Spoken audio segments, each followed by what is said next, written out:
மத்தேயு 28 அதிகாரம் 6வது வசனம். அவர் இங்கே இல்லை, தாம் சொன்னபடியே உயிர்த்தெழுந்தார்.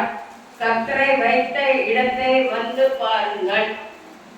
கர்த்தர் மகிமைப்படுவாராக. ஆசீர்வதிக்கப்பட்ட இந்த 4வது மாதம் 20வது நாளிலே, இந்த ஆண்டின் 110வது நாளிலே நாம் கூடியிருக்கிறோம். இம்மட்டும் எவனேசராக உதவி நம்மை பாதுகாத்து சகல நன்மைகளை செய்து வழி நடத்துகிற கர்த்தருக்கு நன்றி சொல்கிறோம். ஏனென்றால் நாம் மரித்தவரை ஆராதிக்கவில்லை, உயிர்த்தெழுந்து எந்தமாய் ஜீவிக்கிறவராய் நமக்கு நித்திய ஜீவனை அளிக்கும்படியாக தம்மை தாமே திருவாதார பலியாக ஒப்பு கொடுத்து வேத வாக்கியங்களை நிறைவேற்றி பிதாவாகிய தேவன் நம்மை அன்பு கூறுகிற அவராலே நாம் முற்றிலும் ஜெயக்கொள்ளும்படியாக தேவ சித்தத்தை நிறைவேற்றி ஜெயமாய் திரும்ப பரலோகத்துக்கு எடுத்துக்கொள்ளப்பட்டு இன்றும் அந்த ராஜ்யத்தை நமக்கென்று ஏற்படுத்தியிருக்கிற ஸ்தலம் ஆயத்தமான உடனே திரும்ப வந்து நம்மை அழைத்து செல்லும்படியாக அவர் காத்திருக்கிறார். நாமும் அவருக்கென்று காத்திருக்கிறோம். அவர் வைத்த இடத்தை வந்து பாருங்கள். அரிமத்தியா ஊரானாகிய யோசேப்பு என்பவன் இயேசுவின் அவன் ஒரு யூதருடைய ஆலோசனைக்காரனா இருந்தான், ஆலோசனை சங்கத்துல இருந்தான், ஐஸ்வர்யவானா இருந்தான். மார்க் 15 அவனை பற்றி நல்லா பார்க்கலாம். இயேசுவின் சரீரத்தை அவன் தான் துணிந்து பிலாத்துட்ட போய் கேட்டு அந்த சிலுவையில இருந்து இறக்கி தனக்கென்று மத்திய 27 பார்க்கலாம், தனக்கென்று வெட்டப்பட்ட ஒரு கல்லறையில அவனுடைய சொந்த கல்லறையில கொண்டு அவரை வச்சார்.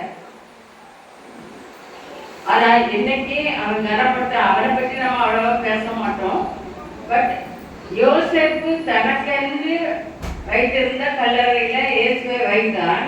இன்றைக்கும் அந்த கல்லறையாக இருக்கு. அதுக்குள்ளாக ஒன்றும் இல்லை, பெருமையான ஒரு கல்லறை. அதை வந்து பாருங்கள். அதுக்காக நிறைய பேர் ரசிகம்லாம் புனித யாத்திரையை சொல்லிட்டு போறது. ஆனா நமக்கு ஒரு இடத்தை ஸ்தலத்தை ஆயத்தம் பண்ணுவேன், நான் திரும்ப வருவேன்னு சொல்லி போன கர்த்தரை தான் நம்ம நினைக்கிறோம். இன்னைக்கு உயிர்த்தெழுந்தால் பரலோகத்துல போனாரு, பிதாவாகிய வருஷத்துல இருக்கிறாரு. ஸ்தேவான் ரத்தம் செஞ்சு கல்லறியப்பட்டு சாகும் போது அப்போஸ்தலர் 7 பார்க்கலாம். அவர் பிதாவே இவர்களுக்கு மன்னியும் சொல்லிட்டு ஜீவனை விடும்போது இயேசு அங்க பரலோகத்துல எழுப்பி நிற்கிறதை பார்த்தான்னு போட்டிருக்குது. அவரை பார்த்தவரை என் மோச பார்க்க முடியாது, பார்த்து ஒருவனும் உயிரோடு இருக்க முடியாது என்று சொன்ன கர்த்தர் யாருக்கு சொன்னாரு? மோசைக்கு சொன்னார். யாத்திராகமம் 33 இருக்குது. கர்த்தரை பார்த்தேன் என்று சொல்லி உயிரோடு யாரும் இருக்க முடியாது. கர்த்தரோடு நித்திய காலமாய் வாழும்படியாக தெரிந்து கொள்ளப்பட்ட நாம் அவரை கண்டவர்களாக, அவரோடு வாழ்கிறவர்களாக, ஜீவிக்கிறவர்களாக இருக்கும்படிதான் பரலோக ராஜ்யம் நமக்கு என்று ஆயத்தப்படுத்தப்படுகிறது.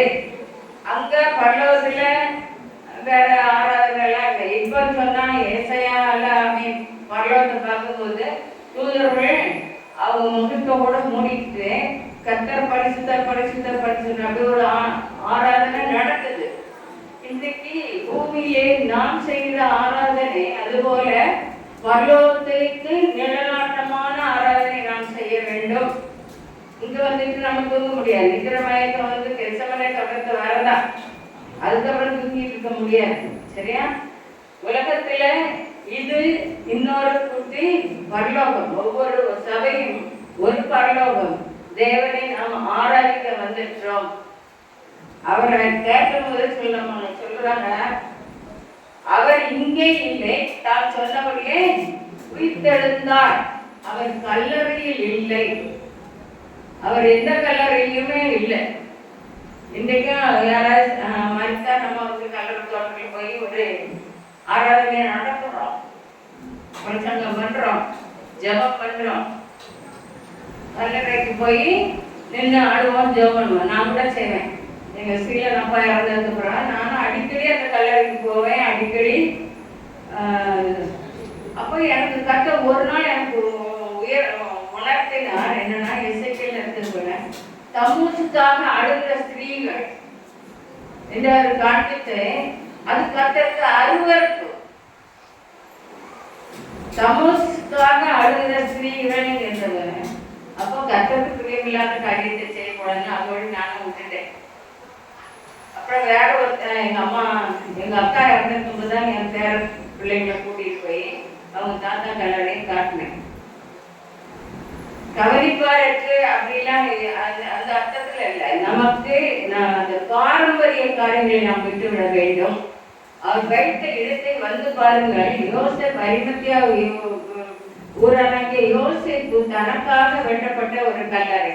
அதுல ஒருவரும் ஒரு காலம் வைக்கப்படாத ஒரு கல்லறை. அந்த கல்லறையிலே வைக்கப்பட்ட இயேசு உயிர்த்தெழுந்தார். அவன் கல்லறையில இயேசுவை உள்ள வச்சுட்டு ஒரு பெரிய கல்லை போட்டான். அதை பரிசேயர் வேதவாழ இவங்க எல்லாரும் அந்த எட்டை வந்து போய் சொல்லி அவங்க சீஷர்கள் அந்த சரீரத்தை திருடி ஏதாவது கொள்வான் பண்ணுவாங்கன்னு சொல்லிட்டு அரசாங்க முத்திரை போட சொன்னதுக்கு பிலாத்து சொல்ற, நீங்க உங்க இஷ்டப்படி பண்ணியிருங்க. காவல்லாம் வைக்கப்பட்டது, சேவகர்கள் வைக்கப்பட்டிருந்தார்கள். அந்த காவலிலும் இருந்து எல்லாத்திலிருந்து கல்லை புரட்டி போட்டு தூதர்கள் வந்தார்கள். வானத்திலிருந்து தான் என்ன கர்த்தருடைய செய்தி. ஏனென்றால் இயேசு தன் சரீரத்தை மரணத்தை ஏற்றுக்கொண்டு ஒப்பு கொடுக்கும் போது தன் ஆவியை பிதாவே உம்முடைய கரத்திலே நான் தருகிறேன் சொல்லி தன்னுடைய ஆவியை பிதாவின் கரத்திலே ஒப்புவித்தார். உண்மை உள்ள தேவன். நாம் அவரிடத்திலே எதை ஒப்புவிக்கிறோமோ அதை அந்நாள் வரையும் காத்துக்கொள்ள வல்லவர். இதை அறியும்படியாக தான் நாம் உணர்ந்து கொள்ள முடியாதான் அவர் பிதாவின் கையிலே என்னை ஆகிய ஒப்பு கொடுக்கிறேன் என்று சொன்னார். இது நம்ம உணரணும். ஒவ்வொரு காரியம் அவர் ஆகிய ஒப்பு கொடுத்தார். இன்னைக்கு என் பிள்ளை, இந்த பிள்ளை நல்லா வளரணும், ஆசீர்வாதமா வளரணும்னா இந்த பிள்ளை நோய் நொடி இல்லாம நல்ல சுகபலனோடு கர்த்தருக்கு மகிமையான சாட்சியா ஞானம் உள்ள பிள்ளையா உலகத்தை மாம்சத்தை பிசாசை ஜெயிக்கிற பிள்ளையா வளரணும்னா நான் என் கர்த்தத்தை தான் ஒப்பு கொடுக்கணும். அப்ப என் கர்த்தத்தை நான் ஒப்பு கொடுத்தால் உண்மை உள்ளவராக என்னை நம்பி அந்த பிள்ளைய தந்தாலே அப்படின்னு சொல்லி அவர் தான் பிள்ளைய வளர்ப்பார். அதனால்தான் உன் பிள்ளைகள் கர்த்தரால் போதிக்கப்பட்டிருப்பார்கள், உன் பிள்ளைகளுடைய சமாதானம் பெரிதாக இருக்கும். ஒவ்வொரு வாக்கும் ஜீவனுள்ள வார்த்தைகள். அந்த ஜீவனுள்ள வார்த்தை தான் இயேசு கிறிஸ்து. அவர் நேற்றும் மீண்டும் என்று மாறாதவராக நமக்குள்ளாக இருக்கிறார். விசுவாசத்தோடு நாம் அவரை ஏற்றுக்கொண்டபடினாலே அவர் நமக்குள்ளாக இருக்கிறார். பரலோகத்துல போகும்போது நாம் அவரை போல மாறிவிடுவோம். உலகத்திலே இருக்கும்போது அவர் நமக்குள்ளாக இருக்கிறபடினாலே நம்மை காண்கிறவர்கள். அவள் கிறிஸ்து, அவன் கிறிஸ்து என்று கிறிஸ்துவை காணும்படியால் நம்முடைய வாழ்க்கை அவரை போல மாற வேண்டும். நாம் அவரை போல இந்த பொல்லாத நாட்கள்ல இருக்கிறோம், பொல்லாத உலகத்தில இருக்கோம். உலகத்தை மாம்சத்தை பிசாசை ஜெயித்த அவரை போல நாமும் ஜெயிக்க வேண்டும் என்பதற்காக தான் பரிசுத்த ஆவியானவரே அவர் சகல சத்தியத்துக்குள்ளாக நம்மை நடக்கும்படியாக தேவாவியானவர் வந்தார், நமக்கு கொடுக்கப்பட்டார். நாம் எந்த இடத்திலும் சாட்சியாய் நிற்க வேண்டும். முந்தி சிறுசெல்லாம் நடக்கும் வரும்போது சொல்லி எல்லாருமே அனுதினமும் நம்ம வாழ வேண்டும். அனுதினமும் நம்ம நேற்று எனக்கு சரியா தெரிஞ்ச ஒரு காரியம் ஆராய்ந்து பார்க்கும்போது ராத்திரி படுக்கும்போது என்னை ஒப்பு ஓட்டு ஆண்டேன். ஏன்னா காலையில கண்வழிக்கிறது அவருடைய கிருபையினால தான். அப்ப பகல் முழுக்க எனக்கு சரியா இருந்த ஒரு காரியம் நான் கண்ணை மூடும் போது சரியில்லை தான். அதெல்லாம் ஆண்டவர்கிட்ட நான் ஒப்பு கத்தாதே, நீர் பரிசுத்தர். தீநீர் பார்க்க மாட்டாத சுத்தம் கண்டார். நேர்லி அப்படி கிடையாது. சரியா? உண்மை போல் மாற்றும். நேர் உண்மை போல மாற்றும். உன் சித்தம் பிதாவின் சித்தம் செய்ய ஒப்பு கொடுத்தார். ஆனா பாவம் அவர் மேல் சுமக்கப்பட போகிறது என்று அந்த பாவ பாரத்தை அவர் உணர்ந்த போது கெத்செமனே தோட்டத்திலே அவர் திகிலடைந்தார், பயமடைந்தார், கண்ணீர் விட்டார். பலத்த சத்தத்தோடு உரத்த சத்தமா ஜெபம் பண்ணார், கதறி அழுதார் நமக்காக. அப்ப பிளட் பிரஷர் கூடி இருக்கும் இல்லையா? அவருடைய வேர்வை ரத்தமே இல்லையா? இயேசுவின் ரத்தம் சகல பாவங்களையும் கழுவி சுத்திகரிக்கும்னா முதலாக அவர் சிந்தின ரத்தமே அந்த கெத்செமனேல தான். அவருடைய வேர்வை தான் நமக்காக நம்முடைய பாவங்கள்லாம். அவ்வளவு திகிலடைய தொடங்கினார். 3ஆம் மணி வேளையிலே அவர் சிலுவையில் அறையப்பட்டார். 6ஆம் மணி முதல் 9ஆம் மணி வரை பூமி அந்தகாரப்பட்டது. 9வது மணியில, ஏன்னா அந்த நேரத்துல இந்த பாவ பரிகாரம் கிருபாதார பலி காரியங்கள்லாம் நடக்குது. தேவ ரகசியம் அது. பூமி அந்தகாரப்பட்டது. இந்த 9வது மணி நேரத்துல அவர் ஏன் சொல்றாரு? என் தேவனே ஏன் என்னை கைவிட்டீர்? எஸ்ஐயா 59 போட்டிருக்குது, உங்கள் பாவங்களே. அவர் உங்களுக்கு செவி கொடாதபடி அவருடைய முகத்தை மறைக்கிறது. இப்ப எனக்கும் உங்களுக்கு இடையில ஒரு சுவர் இருந்தா நான் இங்க இருந்து பேசுறது நல்லாவே கேட்கும், வேணா முகம்தான் தெரியாது. ஆனால் நான் கதறி கூப்பிடுற சத்தம் கூட கேட்கல அப்படின்னா அர்த்தம் அவ்வளவு தூரம் நம்முடைய பாவங்கள் அவருக்கும் நமக்கு ஏற்படுத்துற இடைவெளி அதிகமா இருந்ததுனால அவர் செவி கொடுக்க முடியல. ரசிக்க கூடாதபடி அவருடைய கரங்கள் குறுகவில்லை, கேட்கக்கூடாதபடி அவர் செவிகள் மந்தமாகவில்லை. ஆனாலும் கதறி அழுகிற சத்தத்தை கேட்டதுக்கு அவர் இயேசுவின் கண்ணீரை துடைக்கிறதா இல்லை. உண்மை உள்ள தேவன் அவர். உன்னை விட்டு நான் உன்னை விட்டு விலகுவதும் இல்லை, உன்னை கைவிடுவதும் இல்லை என்று சொல்லியிருக்கிறார். ஆனால் இயேசு கைவிடப்பட்டவராய் ஒசியால ஒரு வசனம் இருக்குது, இமைப்பொழுது அற்ப காலம் மூண்ட கோபத்தினாலே கர்த்தரை பிதாவாகிய தேவனை கோபப்பட்டுகிறது நம்முடைய பாவங்களே. அதனால அற்ப காலம் மூண்ட கோபத்தினாலே இமைப்பொழுது உன்னை கைவிட்டேன் என்றார். அவர் இமைப்பொழுது மாதிரி நம்ம சகிக்க முடியாதுதான். சரியா? கதறினார் இயேசு அன்னைக்கு. அது யோவான் 14 அதுக்கு முன்னாடியே நமக்காக தன்னுடைய சீஷர்களுக்காக மாத்திரமல்ல, அந்த சீஷருடைய வார்த்தைகளை கேட்டு பின்பற்றுவதற்காக என்று சொல்லி அன்றே இயேசு நமக்காக ஜெபித்தார். இன்றைக்கும் நாம் கிறிஸ்துவ நமக்குள்ளாக இருக்கிறபடினாலே அவரை போல வாழ வேண்டும், அவரை போல மாற வேண்டும். உலகத்திலே உங்களுக்கு உபத்திரம் உண்டு என்றுதான் சொல்லி போனார். ஏன்னா உலகத்தின் பாடுகள் எல்லாம் அவர் அனுபவித்தவர். ஆனாலும் திடன் கொள்ளுங்கள், நான் உலகத்தை ஜெயித்தேன் என்றார். ஆதலால் நாம் ஜெயிக்கப்பட்டவர்கள். ரோமர் 8:37 அன்பு கூறுற அவராலே நாம் முற்றிலும் ஜெயம் கொள்கிறவர்களாக இருக்கிறோம். சரியா? பல உலகத்தில் உள்ள பாடங்களை எல்லாம் கொண்டு வந்து தேவ சமூகத்துல வச்சாச்சுன்னா தேவ சமூகத்துல பேரின்பம் உண்டு. இந்த பாவபாரம் நீங்கி போகும். திரும்பி போகும் போதே மறுபடியும் அந்த கவலையோ கண்ணீரையோ பிரச்சனையோ கொண்டு போகக்கூடாது. யோபு 17:3 தேவரீர் என் காரியங்களை மேற்கொண்டு கொண்டு எனக்காக பிணைப்படும், வேறு யார் எனக்கு உதவி செய்யத்தக்கவர்கள்? தேவ சமூகத்தில் நாம் நம்முடைய பாரங்களை விட்டுவிட வேண்டும். அவர் நம்முடைய எல்லா பாரங்களை, பாவங்களை, அக்கிரமங்களை, சாபங்களை, எல்லா நோய்களை சுமந்து தீர்த்தார். இந்த வியாதியஸ்தன்னு ஒரு மனம் சொல்ல போறது இல்லைன்னு வேதம் சொல்லுது. அதை நாம் விசுவாசிக்க, மரணமே உன் கூறங்கே, பாதாளமே உன் ஜெயமே என்று ஜெயிக்க வேண்டும். கொரோனாவும் சரி, கொரோனாவுக்கு அப்பாவும் சரி, அம்மாவும் சரி, ஒருத்தர் நம்ம செயல்பட்ட வர முடியாது. நான் கொரோனா காலத்துல 60 வயசுக்கு மேல உலகம் வெளியே போகக்கூடாதுன்னு சொன்னதுனாலே எங்க பாஸ்டர் சர்ச்சுக்கு வராதிங்கன்னு சொன்னார். நான் சொன்னேன், சட்டத்தை மீற நான் ரெடி, பாஸ்டரையா நீங்க என்ன சொல்றீங்கன்னா வராதிங்கன்னாரு. எனக்கு ரொம்ப கோபம் பாஸ்டர் மேல. ஆத்திரமா அந்த என்ன விசுவாசம் உங்களுக்கு அப்படின்னு. சட்டத்தை நீங்க மீறுவீங்க நானே எனக்கு. அப்புறம் தான் யோசித்தேன், நான் கொடுத்து போய் பிரச்சனை சர்ச்சுக்கு வந்துடக்கூடாது.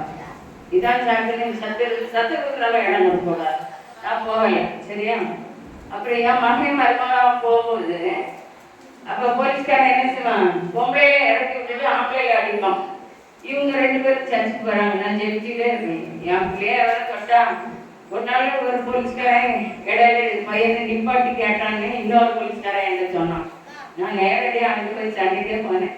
ஏன்னா நான் பகலில் வெளியே போகக்கூடாது. ஆனால் தண்ணி இதெல்லாம் எடுத்து நான் வெளியில் நிற்கிற போலீஸ்காரங்களுக்கு நான் கொடுப்பேன். ஏன்னா அவனும் ஒரு தாயோட பிள்ளைதான் வெயிலில் நிற்பாங்க. அவ்வளோ கஷ்டப்பட்டாங்க கொரோனா காலத்தில். அவங்களுக்கு ஜூஸு தண்ணி எல்லாம் எடுத்து கொண்டு போய் கொடுத்துட்டு ஜமன் வருவேன். சொல்லுவாங்க, அம்மா நீங்கள் வரக்கூடாது. நான் வரலன்னா அவனுக்கு தண்ணி யார் தருவான், கத்த சொன்னார், அவனுக்கு தண்ணி கொடுக்க சொன்னார் அப்படின்னு சொல்லிட்டு போய் பண்ண காலங்கள் உண்டு.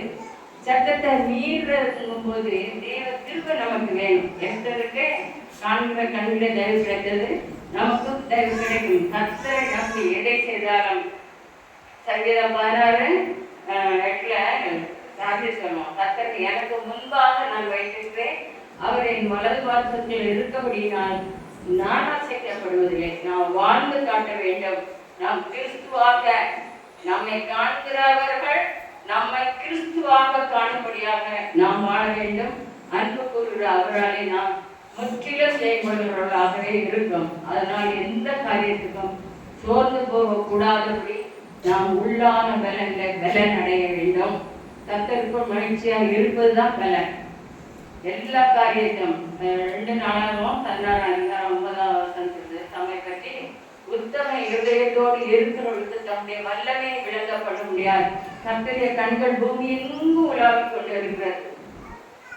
இந்த செல்போன்ல கூட நம்ம ஒரு ஏரியா விட்டு ஏரியா போனால் அது சொல்லும் நம்ம எந்த ஏரியாவை கடந்து போகிறோம். ஒரு ஜிபிஎஸ் நமக்கு வழிகாட்டு. அதை விட கர்த்தர் பெரியவர்.